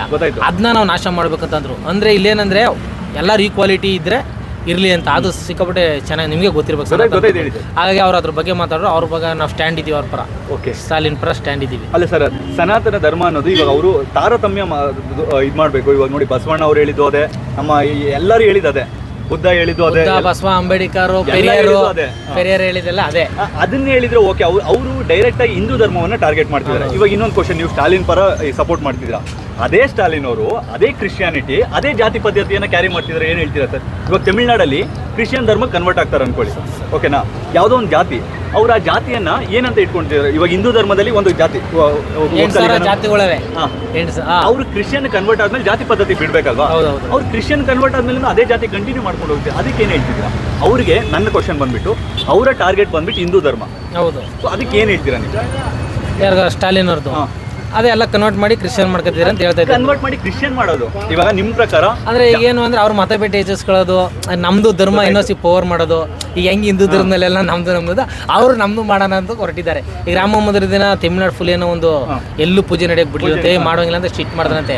ಹಂಗೆ ಈಗ ಇವ್ರು ಹಿಂದೂ ಧರ್ಮದವ್ರು ಹೆಂಗೆ ಮಾಡ್ತಾರೆ, ನಾವು ಮಾಡೋಣ ಅಂತ ಅವ್ರು ಮಾಡಿದ್ದಾರೆ. ಇದ್ರಲ್ಲಿ ನಾವು ಮುದ್ದೆ ಏನು ಹೇಳಕ್ ಹೊರಟಂದ್ರೆ ಯಾರು ಸರಿ ಇಲ್ಲ ಅಂತ ಹೇಳ್ಬೇಕಾಯ್ತದ. ಈಗ ಅದಕ್ಕೆ ಏನು ಮಾಡಬೇಕು, ಸರ್ವ ಧರ್ಮಗಳು ಒಂದೇ ಅನ್ನೋ ಥರ ಆಗ್ಬಿಡ್ಬೇಕು. ಈ ರಾಜಕೀಯದಲ್ಲಿ ಧರ್ಮ ಬರಲೇಬಾರ್ದು. ಧರ್ಮ ಏನಿದ್ರು ದೇವಸ್ಥಾನದ ಒಳಗಡೆ, ಮನೆ ಒಳಗಡೆ, ಈಚೆಗೆ ಬಂದ್ಮೇಲೆ ಎಲ್ಲರೂ ಒಂದೇ, ಎಲ್ಲರೂ ಒಂದೇ. ನಾನು ಆ ಧರ್ಮ ಈ ಧರ್ಮ ನೀನು ಅವನು ಇವನು ಅಂತ ಏನಿಲ್ಲ. ಸಾಪಂತಿ ಭೋಜನ ಇರಬೇಕು, ಎಲ್ಲ ಒಂದೇ ಬಸ್ಸಲ್ಲಿ ಓಡಾಡಬೇಕು, ಒಂದೇ ಹೋಟ್ಲಲ್ಲಿ ಊಟ ಮಾಡಬೇಕು, ಎಲ್ಲ ಇರಬೇಕು. ಮನೆ ಒಳಗಡೆ ಧರ್ಮ, ಹಿಂದೂ ದೇವ್ರದವ್ರು ಅವ್ರ ದೇವ್ರ ಪೂಜೆ ಮಾಡ್ಕೊಳ್ಳಿ, ಕ್ರಿಶ್ಚಿಯನ್ ಆದ್ರೆ ಅವ್ರು ಭಜನೆ ಮಾಡ್ಕೊಳ್ಳಿ, ಮುಸಲ್ಮಾನರು ಅದರಲ್ಲಿ ಇದು ಮಾಡ್ಕೊಳ್ಳಿ. ಈಚೆ ಅದು ರಾಜಕೀಯ ಬರಲೇಬಾರ್ದು ಧರ್ಮ. ಸರ್, ಇವಾಗ ಎಲ್ಲರೂ ಪ್ರಶ್ನೆ, ನೀವು ಕಾಂಗ್ರೆಸ್ ಅಧಿಕಾರಕ್ಕೆ ಬರುತ್ತೆ ಅಂತ ಹೇಳ್ತಿದ್ದೀರಾ, ಬಟ್ ಇನ್ನೊಂದು 10 ವರ್ಷ ಆದಮೇಲೆ ಕಾಂಗ್ರೆಸ್ ಅಸ್ತಿತ್ವದಲ್ಲಿ ಇರುತ್ತಾ ಇಲ್ಲ ಅಂತ ಸೆಂಟ್ರಲ್ ಡೌಟ್ ಇದೆ. ಏನಕ್ಕಂತ ನಿಮಗೆ ಗೊತ್ತು ಏನಾಗಿದೆ ಇವಾಗ ಸೆಂಟ್ರಲ್ ಪರಿಸ್ಥಿತಿ ಅಂತ. ಅದು BJP ಅವರು ಮೊನೋಪೊಲಿ ಆಗಿರ್ಬೋದು ಅಥವಾ ಏನೋ, ಅದು ಎಲ್ಲ ಸೆಕೆಂಡ್ರಿ ಇದ್ದನ್ನು ಜನಗಳಲ್ಲೂ ವಿಶ್ವಾಸ ಕಳಿಸ್ಕೊಳ್ಳೋದ್ರಲ್ಲೂ ಕೂಡ ಸೆಂಟ್ರಲ್ ವೀಕ್ ಆಗಿದೆ. ಏನಿರ್ಬೋದು ಸರ್, ಯಾಕೆ ಸೆಂಟ್ರಲ್ ಅಷ್ಟು ಕಾಂಗ್ರೆಸ್ ವೀಕ್ ಆಯಿತು ಅಂತೀರಾ? ಕಾಂಗ್ರೆಸ್ ವೀಕ್ ಆಯ್ತು ಅಂದ್ರೆ ಅವಾಗ ಬಲಿಷ್ಠ ನಾಯಕರು ಇದ್ರು, ಮನಮೋಹನ್ ಸಿಂಗ್, ಸೋನಿಯಾ ಗಾಂಧಿ ಇದ್ರು. ಇಲ್ಲಿ ಮೋದಿಯವರು 2014ರಲ್ಲಿ ಅಧಿಕಾರ ಹಿಡಿದಾದ್ಮೇಲೆ ಕೆಲವು ಬದಲಾವಣೆಗಳದು. ಆಮೇಲೆ ಬರೀ ನಮ್ಮ ಮೀಡಿಯಾದವ್ರು ಇದ್ದಾರಲ್ಲ, ಮೀಡಿಯಾದವ್ರು ಬರೀ ಯಾವಾಗ ಮೋದಿ ಬೇರೆ ಫೋಕಸ್ಸು, ಮೋದಿದು ಏನೇ ಆಗಲಿ, ಮೋದಿ ಅಲ್ಲಿ ಬಂದು ಮೋದಿ ಬಗ್ಗೆ ನೆಗೆಟಿವ್ ಆಗಿ ಮಾತಾಡಿದ್ದೆ ನಾನು ಇದುವರೆಗೂ ನೋಡಿಲ್ಲ ಟಿವಿಲಿ. ಮೋದಿ ಅದು ಮಾಡ್ತಾರೆ, ಇದು ಮಾಡಿ, ಅಮೆರಿಕ ಹೋಯ್ತವ್ರೆ, ರಷ್ಯಾಕ್ಕೆ ಹೋಯ್ತವ್ರೆ, ಅಲ್ಲಿ ಮಾಡ್ತಾರೆ, ನೀರೊಳಗಡೆ ದುಬೈಯಿಂದ ಪೆಟ್ರೋಲ್ ತತ್ತವ್ರೆ, ಬರೀ ಮೋದಿ ಹಿಂಗೆ ಮಾಡ್ತಾರೆ, ಬರೀ ಅವ್ರ ಬಗ್ಗೆ ನೆಗೆಟಿವ್ ಆಗಿಲ್ಲ. ಬೇರೆ ಪಕ್ಷದವ್ರು ತೋರಿಸೋದೇ ಇಲ್ಲ. ರಾಹುಲ್ ಗಾಂಧಿ ಭಾರತ್ ಜೋಡೋ ಮಾಡಿದ್ರೆ ಅದ್ರ ಬಗ್ಗೆ ತೋರಿಸೋದೇ ಇಲ್ಲ. ಬೇರೆಯವ್ರಿಗೆ ಏನು ಮಾಡ್ತಾರೆ, ಕೆಲಸ ಕಾರ್ಯದ ಬಗ್ಗೆ ತೋರಿಸೋದೇ ಇಲ್ಲ. ಬರೀ ಮೋದಿ ಅದು ಇದು ಅಂತ ಮಾಡ್ತಾನೆ ಇದ್ದಾರೆ. ಈಗ ಜನ ಏನು ಮಾಡೋರೆ, ಮೀಡಿಯಾನೇ ಜಾಸ್ತಿ ಒತ್ತು ನೋಡೋದು, ಸೋಷಿಯಲ್ ಮೀಡಿಯಾದಲ್ಲಿ. ಹಾಗಾಗಿ ಜನ ಅವ್ರಿಗೆ ಓಟ್ ಹಾಕ್ತಿದ್ದಾರೆ. ಈಗ 10 ವರ್ಷದಲ್ಲಿ ಹಿಂಗೆ ಆಗಿದೆ. ಬಟ್ ನಾನು ಏನು ಹೇಳಕ್ಕೆ ಕೊಡ್ತೀನಿ ಅಂದರೆ, ನೀವು ಹೇಳ್ದಂಗೆ ಮೋದಿ 10 ವರ್ಷ ಇರ್ಬೋದು, ಏನು ಬೇಕಾರಾಗ್ಬೋದು. ಈಗ 70 ವರ್ಷ ಆಳ್ವಿಕೆ ಕಾಂಗ್ರೆಸ್ಸು ಇಲ್ಲ ಇವತ್ತು. ಇನ್ನು ಮೋದಿ ರಿಟೈರ್ಡ್ ಕೊಟ್ಟ ಮೇಲೆಲ್ಲ ಮೋದಿ ನಂತರ BJPನೂ ಹೋಗ್ಬೋದು. ಬೇರೆ ಯಾವ್ದು ಇವಾಗ ಕಾಂಗ್ರೆಸ್ ಅಲ್ಲಿ ಕುಟುಂಬ ರಾಜಕಾರಣ ಬಿಟ್ಟು ಬೇರೆ ಯಾರಿಗಾದ್ರು ಸಪೋರ್ಟ್ ಮಾಡಿದ್ರೆ ಕಾಂಗ್ರೆಸ್ ಪಕ್ಷ ಬೇರೆ ತರನೇ ಇರ್ತಿತ್ತು. ಏನ್ ಹೇಳ್ತೀರಿ? ಇವಾಗ ನೋಡಿ, BJPಯಲ್ಲಿ ನಾನು 10 ಜನ ಹೆಸರು ಹೇಳ್ತೀನಿ ಮುಂದಿನ ಪ್ರಧಾನಿಗಳು ಅಂತ. ಕಾಂಗ್ರೆಸ್ ಅಲ್ಲಿ ಒಂದು 5 ಜನದ ಹೆಸರು ಹೇಳಿ ಸರ್ ನೀವು ಮುಂದಿನ ಪ್ರಧಾನಿಗಳು ಅಂತ. ರಾಹುಲ್ ಗಾಂಧಿ, ಮಲ್ಲಿಕಾರ್ಜುನ ಬಿಟ್ಟು. ಮಲ್ಲಿಕಾರ್ಜುನ್ ಖರ್ಗೆ ಬಿಟ್ರೆ ಮುಂದೆ ಯಾರಂತಾನ? ಯಾರ ಪ್ರಧಾನಿ ಕ್ಯಾಂಡಿಡೇಟ್ ಯಾರಿದ್ದಾರೆ ಕಾಂಗ್ರೆಸ್ ಅಲ್ಲಿ? ಕಾಂಗ್ರೆಸ್ಸಲ್ಲಿ ಪ್ರಧಾನಿ ರಾಹುಲ್ ಗಾಂಧಿ, ಮಲ್ಲಿಕಾರ್ಜುನ ಖರ್ಗೆ ಅವ್ರು ಬಿಟ್ಟು. ನಮ್ಮ ಕರ್ನಾಟಕ ಮಲ್ಲಿಕಾರ್ಜುನ ಖರ್ಗೆ, ಅದು ಬಿಟ್ಟು ಬೇರೆ ಯಾರು ಆಗ್ತಾರೆ? ನಮ್ಮ ಸಿದ್ದರಾಮಯ್ಯ ಅವ್ರು ಆಗ್ಬೋದು, ಬಟ್ ಅವ್ರು ಆಗಲ್ಲ ಅಂತ ಹೇಳಿದ್ದಾರೆ. ಸಿದ್ದರಾಮಯ್ಯ ಎಲ್ಲ ಹೇಳ್ಬೋದು. ಈ ರಾಜ್ಯ ರಾಜಕಾರಣ ಮುಗಿದ್ಮೇಲೆ ಎಷ್ಟು ರಾಷ್ಟ್ರ ರಾಜಕಾರಣಕ್ಕೆ ಹೋಗ್ಬೋದು, ಹೇಳಕ್ಕಲ್ಲ. ಈಗ ಅಧಿಕಾರದ ಆಸೆ ಅಂದರೆ ಹೋಗ್ಬೋದು. ಸಿದ್ದರಾಮಯ್ಯ ಚಾನ್ಸ್ ಅದೇ. ಈಗ ನೆಕ್ಸ್ಟ್ ಸಲಗೂ NDA ಮೈತ್ರಿ ಕೂತ್ರ ಆದರೆ ಅಲ್ಲ, ಇಂಡಿಯಾ ಮೈತ್ರಿಕೂಟ ಆದರೆ ಅವಾಗ ಯಾರು ಈಗ ಏನೇ ಆದರೂ, ಈಗ ರಾಹುಲ್ ಗಾಂಧಿಗೆ 5 ವರ್ಷ ಕೊಡಲ್ಲ, 10 ತಿಂಗಳು ಹಂಚ್ಕೋತಾರೆ. ನಮ್ಮ ಮಮತಾ ಬ್ಯಾನರ್ಜಿ, ಕಿರಿಜಿ ಆನಂದ್ವಾಲು, ಸೈಕಲ್ಲು, ಇವರು ಎಲ್ಲ 10 ತಿಂಗಳು ಹಂಚ್ಕೋತಾರೆ, ಅವ್ರೊಬ್ಬರಿಗೆ ಕೊಡಲ್ಲ. ಈಗ ಮೆಜಾರಿಟಿ ತಗೊಳಕ್ಕೆ ಎಷ್ಟು 200 ಹಂಚ್ಕೊಂತೀರಿ ಅಂತ ಹೇಳಿದ್ರಲ್ಲ. ಇವಾಗ ಇನ್ ಕೇಸ್ ಏನಾದರೂ ಆ ಥರ ಹಂಚ್ಕೊಂಡ್ರೆ ಅಂತಾರಾಷ್ಟ್ರೀಯ ಮಟ್ಟದಲ್ಲಿ ನಮ್ಮ ಭಾರತದ ಗೌರವ ಕಡಿಮೆ ಆಗಲ್ಲ ಸರ್? ಇವಾಗ ಅದು ಹೆಂಗಾಗುತ್ತೆ ಅಂದರೆ, ಈ CM ಸ್ಥಾನಕ್ಕೆ ಜಗಳಾಡ್ತಾರಲ್ಲ, 6 ತಿಂಗಳಿಗೆ ಅಷ್ಟು ಏನು ಮಾಡೋಕ್ಕಾಗಲ್ಲ. ಈಗ ನೀವು ಹೇಳ್ದಂಗೆ ನಮ್ಮ 547 ಸೀಟ್ ಗೆಲ್ಲಬೇಕಲ್ಲ, 547 ಗೆಲ್ಲಬೇಕಲ್ಲ. ಈಗ ಇಂಡಿಯಾ ಮೋದಿ ಗೆಲ್ತಾರೆ ಅಂತ ಎಲ್ಲ ಹೇಳ್ತಿದ್ದಾರೆ. ನಮಗೂ ಸೆಂಟ್ರಲ್ ಅದೇ ಬರೋದಂತ ನಾವು ಹೇಳ್ತಾ ಇದ್ದೀವಿ. ಯಾಕಂದ್ರೆ ಸೀಟು ಈಗಾಗೆ ದೇಶದಲ್ಲಿ ಹಂಗೆ ಮಾಡಾಕ್ಬಿಟ್ಟವ್ರೆ. ಎಲ್ಲೋದ್ರೂ ಹಿಂದೂ ಧರ್ಮ ಅಂತಾರೆ, ಓಟು ಹಿಂದೂ ಧರ್ಮ, ಓಟ್ ಬೇರೆ ಇನ್ನೇನಿಲ್ಲ. ಈಗ ಜನ ಹಂಗೆ ಆಗ್ಬಿಟ್ಟಿದ್ದಾರೆ. ಇವಾಗ ನೀವು ನಾನೊಂದು ಓಪನ್ ಆಗಿ ಹೇಳ್ತೀನಿ ಸರ್, ನೀವು ಮಾತಾಡಿದ್ರಲ್ಲ, ಅಷ್ಟು ಕೂಡ ಕಾಂಗ್ರೆಸ್ ಕಾರ್ಯಕರ್ತರಾಗಲಿ ಅಥವಾ ಕಾಂಗ್ರೆಸ್ MLA ಮಾತಾಡಲ್ಲ. ಅವ್ರು ಏನಿದ್ರು ಕೂಡ ಬೇರೆ ಥರದೇ ಮಾತಾಡ್ತಾರೆ. ಒಂದು ಧರ್ಮದ ಓಲೈಕೆ ಮಾಡೋದಕ್ಕೆ ಹೋಗ್ತಿದ್ದಾರೆ, ಅದಕ್ಕೋಸ್ಕರನೇ ಇಷ್ಟು ವೀಕ್ ಆಗಿರುವಂಥದ್ದು. ಹೌದು ಸರ್. ಓವರಾಲ್ ಈಗ ಕಾಂಗ್ರೆಸ್ ಪಕ್ಷದಿಂದ ಅಂದರೆ ಮುಸಲ್ಮಾನರು ಓಲೈಕೆ ಮಾಡ್ತಾರೆ ಅಂದ್ಬಿಟ್ಟು ಒಂಚೂರು ವಿರೋಧ ಇದೆ. BJP ಹಿಂದೂ ಧರ್ಮ ಓಲೈಕೆ ಮಾಡ್ತಾರೆ ಅಂತ ಅವ್ರ ಮೇಲಿದೆ. ಬಟ್ ಬಹುಸಂಖ್ಯಾತರು ಮತ್ತೆ ಈ ದೇಶದ ಸಂಸ್ಕೃತಿ ಹಿಂದೂ ಸಂಸ್ಕೃತಿ ಅಲ್ಲ. ನೀವು ಹೇಳಿದ್ರೆ ನಾನು ಅಕ್ಸೆಪ್ಟ್ ಮಾಡ್ತೀನಿ, ಹಿಂದೂ ಧರ್ಮದಲ್ಲಿ ಜಾತಿ ತಾರತಮ್ಯ ಇದೆ, ಅದು ಹೋಗ್ಬೇಕು, ಅದು ಇವತ್ತೆಲ್ಲ ಒಂದಿನ ಹೋಗುತ್ತೆ. ಬಟ್ ಬಹುಸಂಖ್ಯಾತರನ್ನ ಗೌರವಿಸಬೇಕಾದ ಕಾಂಗ್ರೆಸ್. ಬಹುಸಂಖ್ಯಾತ ಹಿಂದೂ ಧರ್ಮದವರು ಜನನೂ ಕರೆಕ್ಟ್ ಅವರೇ, ಎಲ್ಲ ಚೆನ್ನಾವರೇ. ಈ ರಾಜಕಾರಣಿಗಳೇ ದಂಗೆ ಎಬ್ಬಿಸ್ತಾ ಇರೋದು, ಕೋಮುಗಲಭೆ ಸೃಷ್ಟಿ ಮಾಡ್ತಾ ಇರೋದು. ಹಾಗಾಗಿ ಅದೇನು ಜನಗಳಿಗೆ ಘರ್ಷಣೆ ಆಯ್ತದೆ. ಈಗ ಫಾರ್ ಎಕ್ಸಾಂಪಲು ಮುಸಲ್ಮಾನರನ್ನ ಯಾರು ನೋಡ್ಬಿಟ್ರೆ ಮುಸ್ಲಿಂ ಒಂಥರ ಏನೋ ಅವ್ರ ಬ್ಯಾಗ್ ಒಂಥರ ಅವ್ರು ನೋಡ್ತಾ ಇದ್ರೆ ಜನ ಒಂಥರ ಬಿಹೇವಿಯರ್ ಚೇಂಜ್ ಆಗೋಯ್ತದೆ. 2014 ಮೊದಲು ಈ ರೀತಿ ಇರಲಿಲ್ಲ, ಸ್ವಲ್ಪ ಕಮ್ಮಿ ಇತ್ತು. ಇದಾದ್ಮೇಲೆ ಜಾಸ್ತಿ ಆಗ್ಬಿಡೋದು. ಈಗ ಎಲ್ಲರೂ ನಮ್ಗೆ ಹಿಂದೂ ಅನ್ನೋದೇ ಗೊತ್ತಿರಲಿಲ್ಲ, ಗೊತ್ತಾರೆ ಹಿಂದೂ ಜನರೇ ನಮ್ಗೆ ಹಿಂದೂ ಅನ್ನೋದು ಗೊತ್ತಿರಲಿಲ್ಲ, ಮುಸಲ್ಮಾನ್ ಅನ್ನೋದು ಗೊತ್ತಿರಲಿಲ್ಲ. ಮೋದಿ ಬಂದಮೇಲೆ ಅದು ಜಾಸ್ತಿ ಆಗೋದೆ, ಹಿಂದೂ ಅನ್ನೋ ಕಿಚ್ಚು ಜಾಸ್ತಿ ಆಗೋದೆ ಅಂತಾರೆ. ಈಗ ನಾನು ಶಾಲೆಯಲ್ಲಿ ಓದ್ಬೇಕಾರೆ ನೀನು ಯಾವ ಧರ್ಮ ಅಂದರೆ ಹಿಂದೂ ಅಂತ ನನಗೆ ಯಾವ ಥರ ತಾಡ್ಸಿತ್ತು ಅಂದರೆ ನಾವು ಮುಸಲ್ಮಾನ ವಿರೋಧಿಗಳು, ನಾವು ಹಿಂದೂ ನಮ್ಮ ಹಿಂದೂ ದೇಶ ಅನ್ನೋ ಥರ ಇತ್ತು. ನಾನೀಗ ಎಜುಕೇಟೆಡ್ ಆದಮೇಲೆ ದೇಶದ ಬಗ್ಗೆ ತಿಳ್ಕೊಂಡ್ಮೇಲೆ ಡೆವಲಪ್ಮೆಂಟ್ ನಮ್ಮ ದೇಶ ಎಲ್ಲಿ ಹೋಗ್ತಿದೆ, ಯಾರು ಮುಖ್ಯ ಈ ದೇಶಕ್ಕೆ, ಈಗ ನಮ್ಮ ಟಿಪ್ಪು ಸುಲ್ತಾನ್ ಮೈಸೂರಿಗೆ ಎಷ್ಟು ಮಾಡಿದ್ದಾರೆ, ಅವ್ರು ಎಷ್ಟು ಹಿಂದೂ ಧರ್ಮ ಉಳಿಸಿದ್ದಾರೆ, ಎಲ್ಲ ಇತಿಹಾಸ ಚರ್ಚೆ ಮಾಡಿದ್ಮೇಲೆ ಅವರು ನಮ್ಮ ಮಾಡ್ತಂದಿದ್ದಾರೆ. ಇಲ್ಲಿ ವಿಚಾರಕ್ಕೆ ಬಂದರೆ ಟಿಪ್ಪು ಸುಲ್ತಾನ್ ಬಲವಂತವಾಗಿ ಮತಾಂತರ ಮಾಡ್ತಿದ್ರು ಮತ್ತೆ ಅನ್ನೋ ಆರೋಪ ಇದೆ. ಮತ್ತೆ ಇನ್ನೊಂದು ಟಿಪ್ಪು ಸುಲ್ತಾನ್ ನಾವು ಚಿಕ್ಕ ವಯಸ್ಸಲ್ಲೆಲ್ಲ ಓದಿದ್ದು ಮೈಸೂರಿನ ಹುಲಿ ಅಂತ. ಬಟ್ ಈ ರೀತಿ ಅಂದರೆ ಇಲ್ಲದೆ ಇರೋದಂತ ಪ್ರಚಾರ ಮಾಡಿರೋದ್ರ ಬಗ್ಗೆ ಏನು ಹೇಳ್ತೀರಾ? ಇವಾಗ ಟಿಪ್ಪು ಸುಲ್ತಾನ್ ಏನು ಅವರು ಮೈಸೂರಿನ ಹುಲಿನೋ ಗಿಳಿನೋ, ಬಟ್ ಹಿಂದೂಗಳು ಕಷ್ಟ ಕೊಟ್ಟಿದ್ದಂತೂ ತುಂಬಾ ನಿಜ ಅಂತ ಹೇಳ್ಬಿಟ್ಟು ಹಲವಾರು ಜನ ಹೇಳ್ತಾರೆ. ಅದ್ರ ಬಗ್ಗೆ ಈಗ ಒಬ್ಬ ರಾಜ್ಯ ಅವನು ಹೇಳ್ದಂಗೆ ಕೇಳ್ಕೊಳ್ಳಿಲ್ಲ ಅಂದವ್ರು ಏನು ಮಾಡ್ತಾರೆ, ಅದನ್ನ ಅವ್ರು ಮಾಡಿದ್ದಾರೆ. ಅವತ್ತು ಅವ್ರು ನೊಪ್ಪಿ ಅವ್ರ ಜೊತೆ ಹೋದವ್ರಿಗೆ ಇದು ಮುಟ್ಟಿದ್ದಾರೆ, ಅವ್ರ ವಿರುದ್ಧ ಮಾಡಿದವ್ರಿಗೆ ಅವ್ರ ಹತ್ರ ತೊಂದರೆ ಕೊಟ್ಟಿದ್ದಾರೆ. ಅವರಲ್ಲೂ ಸರಿ ತಪ್ಪೋದೆ, ಯಾರವರು ಹಿಂದೂ ವಿರುದ್ಧ ಅಂತ ಜನ ಇದು ಮಾಡಿದ್ರೆ ಅಷ್ಟೇ. ಯಾರೇ ದೇವಸ್ಥಾನ ಕೆಡ್ಗೋದಾಗಲಿ, ಮೀಸಲಾತಿ ತಂದರು, ಇನ್ನೂ ಎಷ್ಟೊಂದು ಅವರು ಒಳ್ಳೆ ಕೆಲಸನ ಮಾಡೋರು, ಅದನ್ನು ತೋರಿಸ್ಬೇಕು ಮೀಡಿಯಾದವರು. ಬರೀ ಅವ್ರ ಬಗ್ಗೆ ಕೆಟ್ಟದೇ ಇಲ್ಲ, ಒಳ್ಳೇದೈತಿ ಅವರದ್ದು. ಇಷ್ಟು ದಿನ ಅಂದರೆ ಅವ್ರದ್ದು ಬರೀ ಒಳ್ಳೇದೇ ಓದ್ಕೊ ಬರ್ತಿದ್ವಲ್ಲ, ಅದಕ್ಕೆ ಕೇಳಿದೆ. ಒಬ್ಬ ವ್ಯಕ್ತಿ ಹುಟ್ಟ ಮೇಲೆ ಎಲ್ಲಾರ್ದು ಒಳ್ಳೆ ಅನ್ಸ್ಕೊಳಲ್ಲ, ಒಳ್ಳೇದು ಕೆಟ್ಟದ್ದು ಅನ್ನೋದು ಇರ್ತದೆ. ಅವರು ಜಾಸ್ತಿ ಮೆಜಾರಿಟಿ ನೋಡಿದಾಗ ಒಳ್ಳೆ ಕಾರ್ಯಗಳೇ ಮೈಸೂರು ಭಾಗದಲ್ಲಿ ಮಾಡಿದ್ದಾರೆ. ಓಕೆ, ಒಟ್ಟಾರೆಯಾಗಿ ನಿಮ್ಮಲ್ಲಿ ತುಂಬ ಇಂಪ್ರೆಷನ್ ಆಗಿ ಜಾತಿ ತಾರತಮ್ಯ ಹೋಗೋದಕ್ಕೆ ನಿಮ್ಗೆ ಏನು ಅನ್ಸುತ್ತೆ ಸರ್? ಏನು ಮಾಡ್ಬೇಕು ನಮ್ಮ ದೇಶದಲ್ಲಿ? ನನ್ನ ಪ್ರಕಾರ ಈ ದೇಶದಲ್ಲಿ ಜಾತಿ ತಾರತಮ್ಯ ಹೋಗಲ್ಲ. ಏನು ಮಾಡಬೇಕು ಸರ್? ಹೋಗ್ಬೇಕಂದ್ರೆ ಜನದ ಮನಸ್ಥಿತಿನೇ ಬದಲಾಗಬೇಕು. ಮೇನ್ ಜನನೇ ತಾನೇ ಜಾತಿ ಯೂಸ್ ಮಾಡ್ತಾ ಇರೋದು. ಜನ ಮನಸ್ಸು ಬದಲಾಗಬೇಕು. ಆಮೇಲೆ ನಮ್ಮ ದೇಶದಲ್ಲಿ ಎಜುಕೇಟೆಡ್ ಕಮ್ಮಿ, ಹಳ್ಳಿಗಳು ಕೊಡೋದ್ರೆ ಇದು ಇವತ್ತು ಒಳಗೆರೆ. ರೀಸೆಂಟಾಗಿ ಒಂದು ವಿಡಿಯೋ ನೋಡಿದೆ, ಪಾಪ ಕಟಿಂಗ್ ಶಾಪು ಮತ್ತು ಹೋಟ್ಲಿಗೆ ಹೋಗಿರ್ತಾರೆ, ಅಲ್ಲಿ ಒಂದು ತಟ್ಟೆಯಲ್ಲಿ ಕೊಡಲ್ಲ. ಅವರು ಗ್ರಾಮ ಪಂಚಾಯತಿಯಲ್ಲಿ ಹೋಗಿ ಕಂಪ್ಲೇಂಟ್ ಮಾಡಿದ್ರೆ ಇದು ನಮ್ಮ ಸರ್ಕಾರದ ಅಂಡರ್ ಬರಲ್ಲಪ್ಪ, ನೀವು ಊರವ್ರು ಕೂತ್ ಮಾತಾಡ್ಕೋಬೇಕಂತ ಈಗ ನಡೀತಿದೆ ಇತ್ತೀಚೆಗೆ ಕೂಡ. ಅದಕ್ಕೆ ನಾನು ಕೇಳ್ತಿರೋದು, ಏನು ಮಾಡಿದ್ರೆ ಹೋಗ್ಬೋದು ಸರ್ ಜಾತಿ ತಾರತಮ್ಯ? ಯಾಕಂದ್ರೆ ರಾಜಕೀಯ ಪಕ್ಷಗಳೆಲ್ಲ ಜಾತಿ ತಾರತಮ್ಯನ ಹೋಗ್ಲಾಡಿಸ್ಬೇಕಾಗಿರೋದೇ ಜಾತಿ ನಿಟ್ಕೊಂಡು ಚುನಾವಣೆ ಮಾಡ್ತಿದ್ದಾವೆ. ರಾಜಕಾರಣದಿಂದನೇ ಸಾಧ್ಯ, ರಾಜಕೀಯ ನಾಯಕರಿಂದನೇ ಸಾಧ್ಯ ಜಾತಿ ಬಿಟ್ಟು ಮಾಡಿದ್ರೆ. ಈಗ ಏನಾಗೋದು, ಜಾತಿ ಬೇರೂರು ಬಿಟ್ಟದೆ. ಈಗ ಯಾರೋ ಎಲೆಕ್ಷನ್ ನಿಂತ್ಕೊಂಡು ನಾವು ನಮ್ಮ ಜಾತಿಗನ ಅಂತಾರೆ. ಈಗ ನಮ್ಮ ಬೆಂಗಳೂರು ನಮ್ಮ ಸರ ಬಂದು ಒಕ್ಕಲಿಗರ ಜಾಸ್ತಿ ಅವ್ರದ್ದು, ಈಗ ನಮ್ಮ ಜಾತಿಯವನ ಅಂತ ಇದು ಕನ್ಸಿಡರ್ ಮಾಡ್ತಾರೆ. ಹಾಗಾಗಿ ನನ್ನ ಪ್ರಕಾರ ಈ ದೇಶದ ಜಾತಿ ಹೋಗೋದು ಭಾಳ ಕಷ್ಟ ಸಾಧ್ಯ. ಜನ ಮನಸ್ಸು ಮಾಡಬೇಕು, ಅದು ಬಿಟ್ಟರೆ ಕಷ್ಟ ಸಾಧ್ಯ. ನೀವೇ ನೋಡ್ತಿರಲ್ಲ, 2000 ವರ್ಷಗಳ ಕಾಲ ಹೆಂಗೆ ಹಸಿರು ಪರಿಷತ್ತಲ್ಲ ಇತ್ತು, ಸಂವಿಧಾನ ಮೊದಲು ಬದಲಾಗದೆ. ಆದರೂ 70 ವರ್ಷ ಆದರೂ ಅಲ್ಲೋ ಇಲ್ಲೋ ನಡೀತಿದೆ. ನಮ್ಮ ಬಿಡದಿ ಭಾಗದಲ್ಲಿ ಇಲ್ಲ, ನಮ್ಮ ಕಡೆ ಎಲ್ಲ ಇಲ್ಲೆಲ್ಲ ಸ್ಟ್ರಾಂಗ್ ಆಗಿದ್ದಾರೆ, ಏನು ತೊಂದರೆ ಇಲ್ಲ. ನಮ್ಮ ಹಳ್ಳಿಲೂ ಇತ್ತು, ಅಲ್ಲೂ ಹೋಗಿದೆ, ಈಗ ಒಂದು 20-30 ವರ್ಷದಿಂದನೇ ಹೋಯ್ತು. ಬಟ್ ಹಳ್ಳಿಗಳ ಕಡೆ ಇವತ್ತು ಇದೆ. ಅದು ಹೋಗ್ಬೇಕಂದ್ರೆ ಜನಗಳ ಮನಸ್ಥಿತಿನ ಬದಲಾಗಬೇಕು, ಇಲ್ಲ ಕಟ್ಟುನಿಟ್ಟಿನ ಕಾನೂನು ಜಾರಿ ತರಬೇಕು. ರಾಜಕಾರಣಿಗಳು ಮೊದಲು ಬದಲಾಗಬೇಕು. ಯಾವುದೋ ಜಾತಿ, ಈಗ ದೇಶದ ಪ್ರಧಾನಿನ ಹೇಳಬೇಕು, ಭಾರತ ದೇಶದಲ್ಲಿ ಯಾವ ಜಾತಿ ಇಲ್ಲ, ಯಾವ ಧರ್ಮ ಇಲ್ಲ, ಎಲ್ಲರೂ ಒಂದಾಗಿರೋಣ, ಎಲ್ಲ ಅಣ್ತಮ್ಮದಾಗಿರೋಣ. ಯಾರು ಜಾತಿ ಧರ್ಮ ಎಲ್ಲ ಧರ್ಮದಿರೋದು ಮಾತಾಡೋದಾದ್ರೆ ಅವ್ರ ಮೇಲೆ ಕಠಿಣ ಕ್ರಮ ಜಾರಿಗೆ ಹೊಡ್ತೀನಿ ಅಂದರೆ ಆಗೊಂದು ಸ್ವಲ್ಪ ಕಂಟ್ರೋಲ್ ಬರ್ಬೋದು ಅಂತ ನನ್ನ ಅಭಿಪ್ರಾಯ. Thank you sir. ಓವರಾಲ್ ಯಾರು ಗೆಲ್ತಾರೆ ಸರ್ ನಿಮ್ಮ ಪ್ರಕಾರ? ಬೆಂಗಳೂರು ಗ್ರಾಮಾಂತರಲ್ಲಿ ನಮ್ಮ DK ಸುರೇಶ್ ಗೆಲ್ಬೇಕಂತ ಇದೆ. ಹಂಗನ್ಬಿಟ್ಟು ನಾವು ಅವ್ರ ಪರ ಅಂತಲ್ಲ, ಕೆಲಸದ ಕಾರ್ಯವೈಖರಿ ಇಲ್ಲೇನು ಕೆಲಸ ಆಗಬೇಕು, ಅವ್ರೊಂಥರ ವೆಪನ್ ಇದ್ದಂಗೆ ಕೆಲಸ ಮಾಡೇ ಮಾಡ್ತಾರೆ. ಇವತ್ತು ದೇಶದ್ದು ಮೋದಿ ನಮ್ಮ ದೇಶಕ್ಕೆ ಎಷ್ಟು ಅನ್ಯಾಯ ಮಾಡೋರೆ ಅಂತ ಹೇಳಿದ್ರು. ಅನ್ಯಾಯ ಮಾಡೋದಂತ 8,000 ಕೋಟಿ ಕೊಡಬೇಕು, ನಾವು 100 ರೂಪಾಯಿ ಕೊಡ್ತಾವ್ರೆ, ಬೇರೆಯವ್ರಿಗೆಲ್ಲ 322 ರೂಪಾಯಿ, 100 ರೂಪಾಯಿ ಕೊಟ್ಟರೆ 13 ರೂಪಾಯಿ ಕೊಡ್ತಾವ್ರೆ. ಇವೆಲ್ಲದ್ರ ಬಗ್ಗೆ ಧ್ವನಿ ಎತ್ತಿ ಖಡಕ್ಕಾಗಿ ಏನಾಗಿದೆ ಅಂದರೆ ಮೋದಿಗೆ ವಿರುದ್ಧ ಮಾತಾಡೋರು ಅವರು. ಇಲ್ಲಿ ಅವ್ರು ಸೋಲಿಸ್ಬಿಟ್ರೆ ಇನ್ನು ಯಾರು ಇರಲ್ವಲ್ಲ. ಕರ್ನಾಟಕದಲ್ಲಿ ಇದು ಒಂದೇ ಇರೋದು, ಇನ್ನು 25 ಅವ್ರು ಗೆದ್ದಿದ್ರು. ಅವ್ರು ಸೋಲಿಸ್ಬಿಡೋ ಅಂತ ಅವ್ರ ಮೇಲೆ ಡೆಲ್ಲಿಯಿಂದ ಹುನ್ನಾರ ಮಾಡಿ ಕೆಲಸ ಮಾಡ್ತಾರೆ. ಅದು ಈ ನಡೆಯಲ್ಲ. ಇಲ್ಲಿ ಗೆಲುವು DK ಸುರೇಶ್ತೆ. 3 ಲಕ್ಷ ಲೀಡಲ್ಲಿ ಗೆಲ್ತಾರೆ, 3 ಲಕ್ಷ ಲೀಡಲ್ಲಿ ಗೆಲ್ತಾರೆ. Thank you sir, thank you so much.